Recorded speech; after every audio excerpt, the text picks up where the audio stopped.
অনেক দিন পরে আপনাদের প্রশ্নগুলোকে সাজিয়ে নিয়ে আবার আমি হাজির হয়ে গেছি। আজকে আবার সেই দিনটা, মন খুলে কথা বলার দিন, কোনো রকম দেরি করছি না। প্রথম বন্ধু কমেন্ট করেছেন মানস মোদক, ফোনের হিটিং প্রবলেম থেকে বাঁচতে কি করা উচিত? আশা করি উত্তরটা পাবো। আজকের দিনের সব থেকে ইম্পর্টেন্ট আর ভ্যালিড প্রশ্ন, কারণ গরম পড়ছে যেমন, ফোনও আস্তে আস্তে মাথা গরম করা শুরু করে দিচ্ছে। সেটা একটা 10,000 টাকার ফোন হোক বা 1 লাখ বা 1.5 লাখ টাকার ফোন, মাথা গরম করবেই। যাই হোক, আমরা কিছু নিয়ম মেনে ফোনটা যদি চালাই না, তাহলে ফোনের ব্যাটারিও ঠিক থাকবে, এমনকি ফোন নিয়ে সার্ভিস সেন্টারে বা ফোন ব্লাস্ট করবে এই আতঙ্কেও ভুগতে হবে না। প্রথম কথা, ফোনটা যখন চার্জিংয়ে দেবেন অবশ্যই ফোনের কভারটা খুলে আগে চার্জ করবেন, না হলে ফোনটা গরম হওয়ার সঙ্গে সঙ্গে ব্যাটারিতে চাপ পড়বে, প্রসেসরটা বেশি গরম হবে, তখন মুশকিল হতে পারে। আর আপনি যখন আউটডোরে থাকবেন চেষ্টা করবেন ফোনটা সবসময় প্যান্টের পকেটে না রেখে মাঝে মাঝে ফোনটা বের করে হাতে রাখার, তাহলে সেক্ষেত্রে থেকে হিট ডিসিপেশনটা খুব ভালো হবে। মানে ফোনটা অতটা পকেটের ভেতর গরম হতে পারবে না। বেশিরভাগ ক্ষেত্রে দেখা যাচ্ছে পকেটের ভেতরে ফোন গরম হয়ে পকেটের ভেতরেই ব্লাস্ট করছে, এই ব্যাপারটা দেখবেন। আবার অনেকে বাইক রাইড করার সময় বাইকের সামনে ফোনটা রাখি, চড়া রোদ বাইকের ওপর পড়ছে, ফোনটাতেও পড়ছে, তো সেই দিকগুলো একটু খেয়াল রাখবেন, তাহলে স্মার্টফোনটা ভালো থাকবে।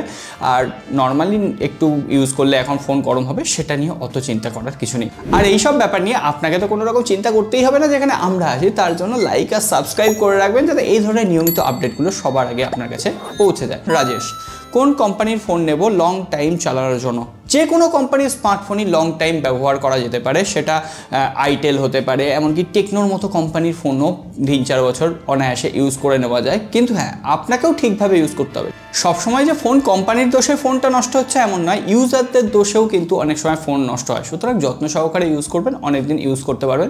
আর অনেক দিন যদি ইউজ করার জন্য স্মার্টফোন কেনেন, তাহলে যে বাজেটটা আপনি ঠিক করেছেন সেই বাজেটের সব থেকে পাওয়ারফুল প্রসেসর যে ফোনটাই রয়েছে সেই ফোনটা কিনবেন, তাহলে বেশি দিন ইউজ করতে পারবেন। পরের বন্ধু মামুন, S24 FE heating issue, battery drain, green line সম্পর্কে যদি কিছু বলেন। S24 FE ভার্সেস A56 কোনটা বেটার হবে? Of course S24 fan addition better হবে, কারণ S সিরিজের ফোন, সেখানে ফ্ল্যাগশিপ ফিচার রয়েছে। আর S24 FE-তে বেশ কিছুটা গরম হয়ে যাওয়ার সম্ভাবনা রয়েছে, হিটিং ইস্যু আছে। তো আমি এটা ফুল রিভিউতে অলরেডি কভার করেছি, আইবাটানের লিঙ্ক থাকলে একবার দেখে নেবেন, নাহলে চ্যানেলেও খুঁজে নিতে পারেন। টিঙ্কু, দাদা ভাবছি T4X 5G ফোনটা নেব নাকি? আমার একটা কোশ্চেন ছিল, আমি যদি 6/128GB ভ্যারিয়েন্টটা নিই তাহলে কি UFS 3.1 স্টোরেজ টাইপ পাবো? না, 6/128-এ কিন্তু UFS 3.1 নেই। 8/128 মানে নিজের পক্ষে যদি 8GB র্যাম থাকে তাহলে UFS 3.1 স্টোরেজ টাইপ পাওয়া যাবে। আর হ্যাঁ, T4X যথেষ্ট ভালো ডিভাইস, আমরা রিভিউ করেছিলাম, দেখে নিতে পারো। আর UFS 3.1 স্টোরেজ টাইপের জন্য 8GB যদি পারমিট না করে বাজেট, তাহলে নেওয়ার দরকার নেই। পরের বন্ধু কমেন্ট করেছেন মাহিম, দাদা আমি ফোন কিনবো, স্যামসাংয়ের S24 আলট্রা কিনবো না S25 আলট্রা কিনবো? আমি কনফিউশন নিয়ে আছি, প্লিজ উত্তর দাও।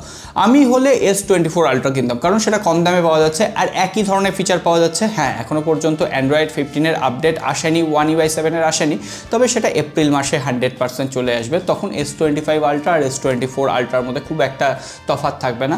তো যদি একটু ভ্যালু ফর মানি চাও, তাহলে S24 আলট্রাই বেটার। পরের বন্ধু রিয়াফাত, দাদা আমি নাথিং ফোন 3A কিনতে চাইছি বিডি থেকে, এই ফোনটা কেমন? নাথিং ফোন 3A যথেষ্ট ভালো ফোন, ক্যামেরা যথেষ্ট অপটিমাইজ, কিন্তু হ্যাঁ তারপরও বেশি কিছু প্রবলেম আছে যেগুলোকে নিয়ে আমি বলেছি যে অপটিমাইজ করার দরকার রয়েছে। আইবাটানের রিভিউ আছে, ফুল রিভিউগুলো যদি তোমরা দেখো না নিয়মিত, তাহলে তোমরা ফোন কেনার আগে ওই একটা ভিডিও দেখলেই তোমাদের ডাউট ক্লিয়ার করে ফেলতে পারবে। তার জন্য মাল্টিপল ভিডিও দেখার দরকার পড়বে না, কারণ আমি এত ইন ডিটেলসে রিভিউগুলো কভার করার চেষ্টা করছি। টাইম লাগছে, দেরিতে আসছে রিভিউ, কিন্তু প্রায় টু প্রায় পয়েন্ট আমি নোট করে তারপরে রিভিউ করার চেষ্টা করছি, একবার দেখে নাও। হাফিজু, দাদা under 40K S23 fan addition, A55 IQ Neo 10, আমি গেমিং ও ফটোগ্রাফি করতে চাই।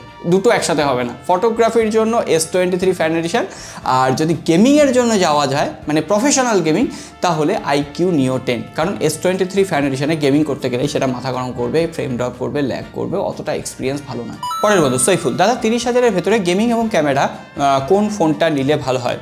যদি ক্যামেরার ফোন নেওয়া যায় তাহলে Vivo V30 Pro, জানি পুরোনো দিনের ফোন, কিন্তু এখনও বিধ্বংসী ক্যামেরার রেজাল্ট প্রোভাইড করছে, তো ওই ফোনটা নেওয়া যায়। S23 ফ্যান এডিশন পুরোনো ফোন, কিন্তু ক্যামেরার ক্ষেত্রে দুর্ধর্ষ। আর যদি নতুন নিতে হয় Realme 14 Pro Plus, 30,000 রুপিতে বেশ ভালো ফোন।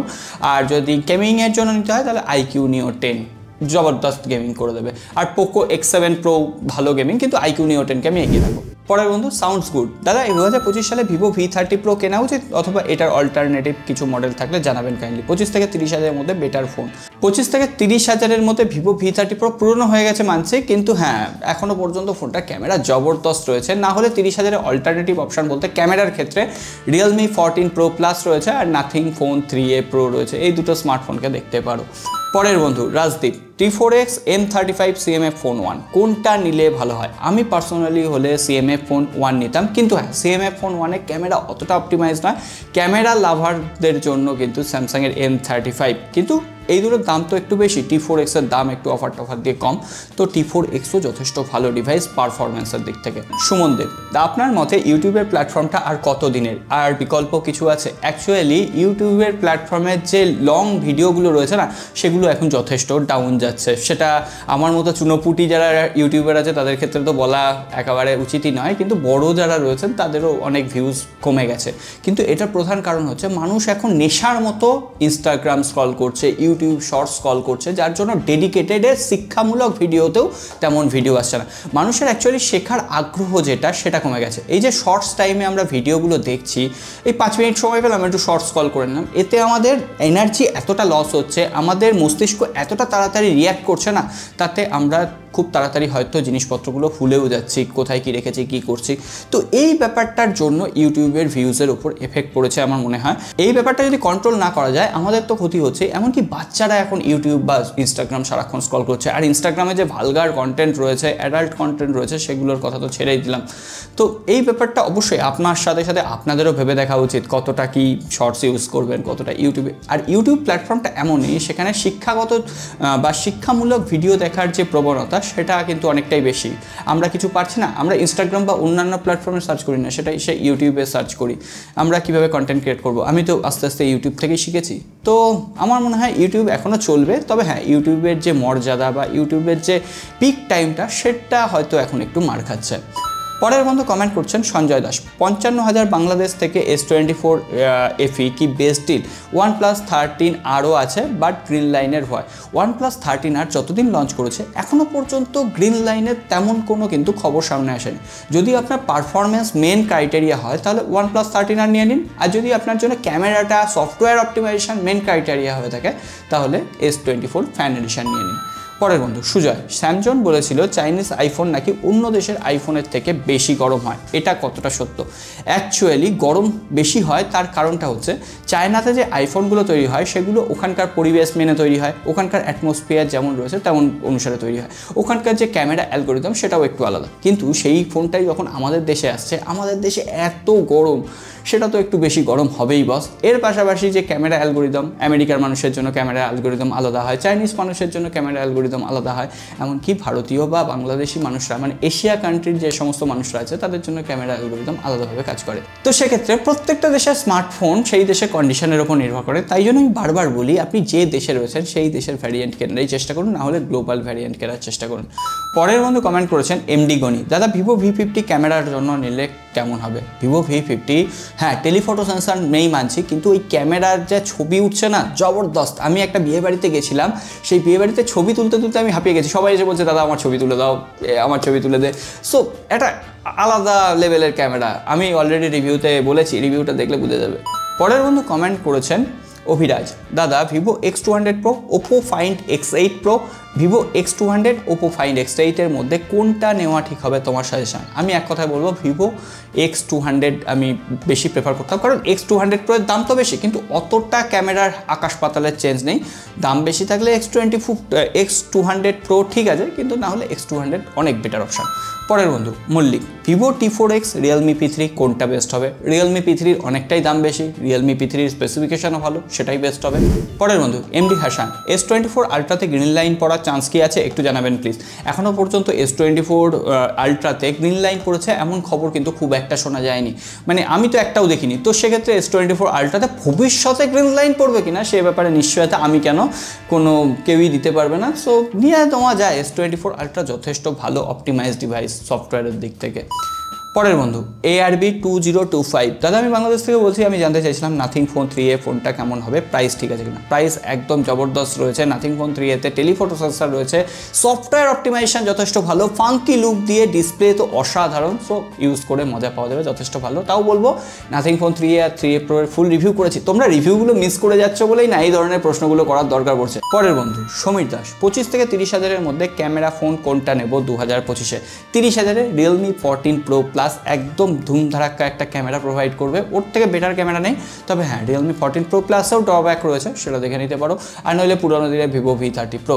MI পারভেজ, তুমি ফোনের বদনাম করার জন্য ভিডিওটা বানিয়েছো, তোমাকে মামলা দেওয়া দরকার স্যামসাংয়ের তরফ থেকে। দেখুন, আমার কাজ হচ্ছে একটা স্মার্টফোনের ভালো দিক যেমন বলা, আর একটা স্মার্টফোনের খারাপ দিকও সেই একইভাবে তুলে ধরা। আপনারা যদি ভাবেন যে আমি একটা স্মার্টফোনের শুধুমাত্র ভালো দিকগুলো নিয়ে কথা বলবো, তাহলে ওটা আমার দ্বারা হবে না, তাহলে আপনারা পেড ভিডিও দেখতে পারেন। কিন্তু হ্যাঁ, আমি একটা স্মার্টফোনকে এতদিন যখন টেস্ট করছি, তখন আমি বুঝতে পারছি যে স্মার্টফোনটার গলতি কিসে রয়েছে। A56-এর যে ভিডিওটা আমি বানিয়েছি, তার নিচে ইনি কমেন্ট করেছেন, তো একবার ভিডিওটা দেখে নাও। যদি কোনো রকম মনে হয় যে আমি এটা খারাপ বলেছি বা এটা ঠিক নয়, ভুল বলেছি, তাহলে অবশ্যই আমাকে পার্সোনালি DM করতে পারো, কমেন্ট করতে পারো। যদি আমার ভুল মনে হয়, অবশ্যই আমি ক্ষমা চেয়ে নেব, কিন্তু আমার মনে হয় না আমি এটা খুব একটা ভুল বলেছি। সো এবার বাকিটা তোমরা ঠিক করবে, যেহেতু তোমরা পেড ভিডিওস দেখবে না, আমি এতদিন টেস্ট করার পর যে রিভিউগুলো দিচ্ছি সেটা ঠিক করবে। তোমরা যাচাই করে নিয়ে তারপর, আমার আর বেশি কিছু বলার নেই। সেলিং, রিপ্লাই পাইনি, আর কোশ্চেনটা করতে হলো, মোবাইলে ভিডিও এডিটিংয়ের জন্য কিছু অ্যাপস বলো। মোবাইলে ভিডিও এডিটিং করতে গেলে VN অ্যাপস দরকার হবে, ক্যাপকাট দরকার হবে, এই দুটো তো খুব ভালো অ্যাপ্লিকেশান। আর ইদানিং ভিডমা প্রো বলে আরেকটা অ্যাপ্লিকেশান রয়েছে, আমি অলরেডি শর্টস বানিয়েছি, ইনস্টাগ্রামে দিয়েছি। সো ওই অ্যাপ্লিকেশানটা তোমরা ইউজ করতে পারো। মোবাইল ভিডিও এডিটিং অ্যাপ্লিকেশান নিয়ে তোমরা কি কেউ ডেডিকেটেড ভিডিও চাও, কমেন্ট করো, জানিও, আমি ভিডিও দেওয়ার চেষ্টা করব। আশিফ, দাদা 35 থেকে 40 হাজারের টেলিফটো ক্যামেরা সাজেস্ট করুন। 35 থেকে 40 হাজারের নাথিং ফোন 3A Pro 30 হাজারের আশেপাশে পাওয়া যায়। আর Vivo V40 Pro, এটা যথেষ্ট ভালো ফোন, আমি হলে ওই ফোনটাই নিতাম। OnePlus 13 আরও আছে, কিন্তু সেটা পারফরমেন্সের জন্য। পরের বন্ধু রাহুল, ভালো ক্যামেরা ফোন আন্ডার 15K, স্যামসাংয়ের M35 একদম সব থেকে সেরা ক্যামেরা প্রোভাইড করছে, ওটার উপরে কিছু নেই, আল্ট্রা ওয়াইড অ্যাঙ্গেল লেন্স রয়েছে। সো এই হচ্ছে আমাদের ওভারঅল আজকে প্রশ্ন উত্তর পর্ব। আমি যে প্রশ্নগুলোকে ভেবেছি যে গুরুত্বপূর্ণ, সেগুলো উত্তর দেওয়ার চেষ্টা করেছি। বাদ বাকি যাদের উত্তর দিতে পারিনি এতক্ষণে, তারা কমেন্ট বক্সে উত্তর পেয়ে গেছেন। আমি এমন একটা লোক যে ভিডিও কামাই হচ্ছে হোক, কিন্তু কোনো রিপ্লাই বাদ যাবে না। দেখুন, আপনার রিপ্লাই আপনি পেয়ে গেছেন। আজকে আর কথা বাড়ছি না, সকলে ভালো থাকবেন, সুস্থ থাকবেন। আর পরিবারটাকে সাপোর্ট করার জন্য লাইক, সাবস্ক্রাইব আর ঘন্টিটা খুব ইম্পর্টেন্ট, নাহলে পরবর্তী ভিডিওগুলো মিস হয়ে যাচ্ছে। দেখা হবে আগামী